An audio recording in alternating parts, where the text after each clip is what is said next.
At this stage of the recipe, it's like a giant runny slop. Today I'm making cottage pie loosely adapted from James May's O Cookbook recipe. So cottage pie is something that's very adaptable, and the recipe that I'm working from calls for onion and carrot. I don't have the latter today, so we're just going to go with onion. I've got a couple of replacements to put in later. So we'll just put this in like that, and now we'll cook it until it's softened a bit.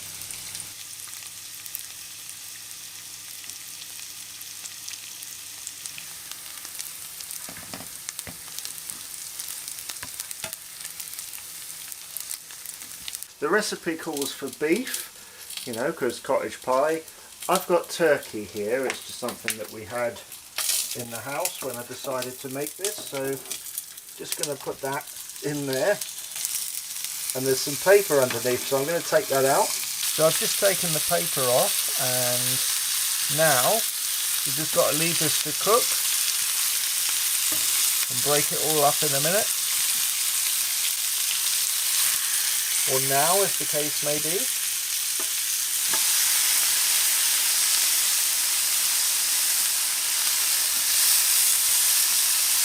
I've now thoroughly cooked the turkey and broken it up, obviously. So now we're going to put 1 tablespoon of flour into there. Now we're going to stir this in. I assume this obviously just thickens it up a bit, making a mess. So after adding the gluten-free flour in there, 1 tablespoon, I've got some hot stock. Come closer and I'll just add this in.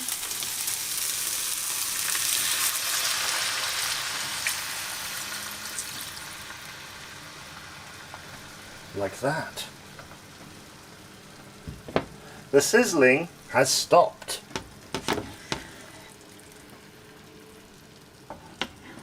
In addition to the hot stock, we're going to add 3 tablespoons of tomato puree in there. That's 2, and there's the 3rd one. And in addition to those 2 things, in place of carrots but placed at a different time in the recipe, I've got some tinned tomatoes, which I'm just going to pour into there. Much better with my pouring technique, I would say. And now to stir everything into one. At this stage of the recipe, it's like a giant runny slop. So that's been brought to the boil, and now it's gently simmering. Just going to put 2 tablespoons of Worcester sauce in there, Worcester sauce. Never quite know how to pronounce that. That's the 2nd one. And we'll just stir that in while holding the bottle.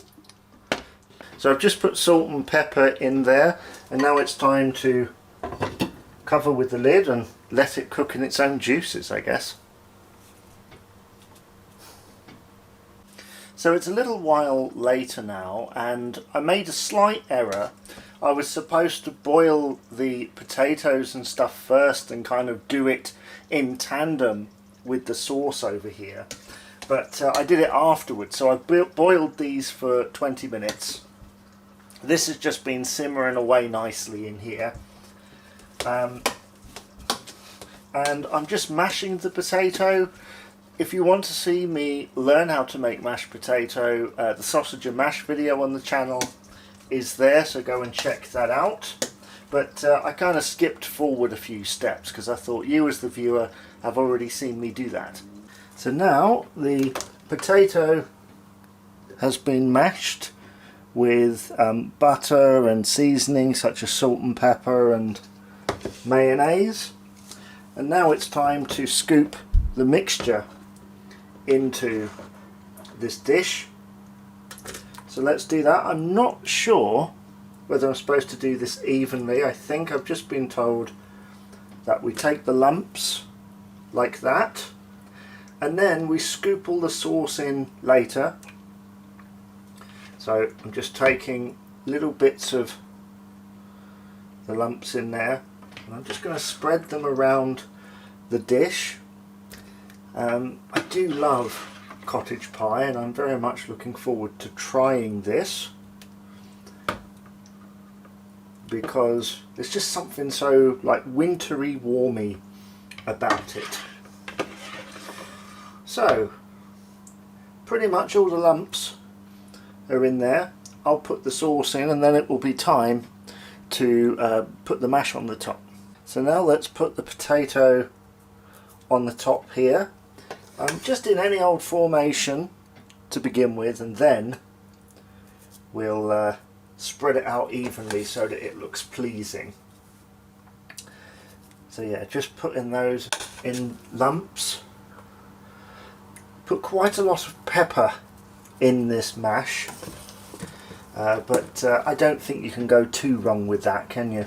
So yeah, that's all now in there. So with a fork, just gonna comb it a bit so that it's got a nice glaze on the top. We're a little bit overspill. I've probably put just a tiny bit too much sauce in there, but hopefully that will disintegrate a little bit in the oven. This is not visually pleasing at all, is it? But you know, first time I've ever done it, so you definitely learn for the future. Now let's put that in for 25 minutes or so and come back. So 25 minutes later, and that looks ready to serve. So we've reached the conclusion of this recipe.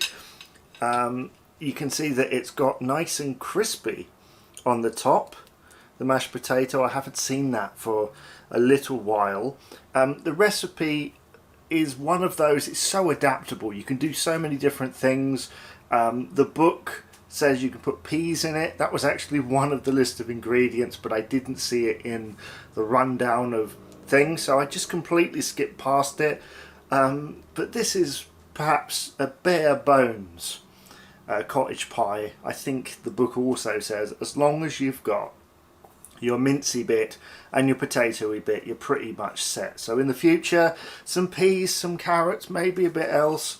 But we've got tomatoes in here, we've got that onion, we've also got the Worcester sauce, can never pronounce that correctly. Let's try some.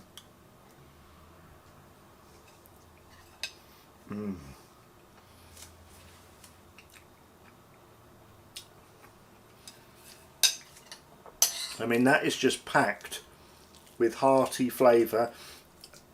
There's a bit of me that thinks I've put just a little bit too much pepper in the mashed potato, but I think that adds an extra kick to it. You could also put chilli in it. On this occasion I didn't. The potato perhaps could have done with a tiny bit more mashing. It's perhaps not as mushy as I would like it, but in all, that sauce is really nice. The potatoes are soft, and on a winter's day or even an autumn day, it just has this lovely warming effect. And I think do this in any configuration that you feel. Please do try it yourself. Let me know how you get along, how you get on. So that brings us to the end of another recipe. Subscribe for more cooking videos, and I shall see you once again for another Jamie Tries Cooking video.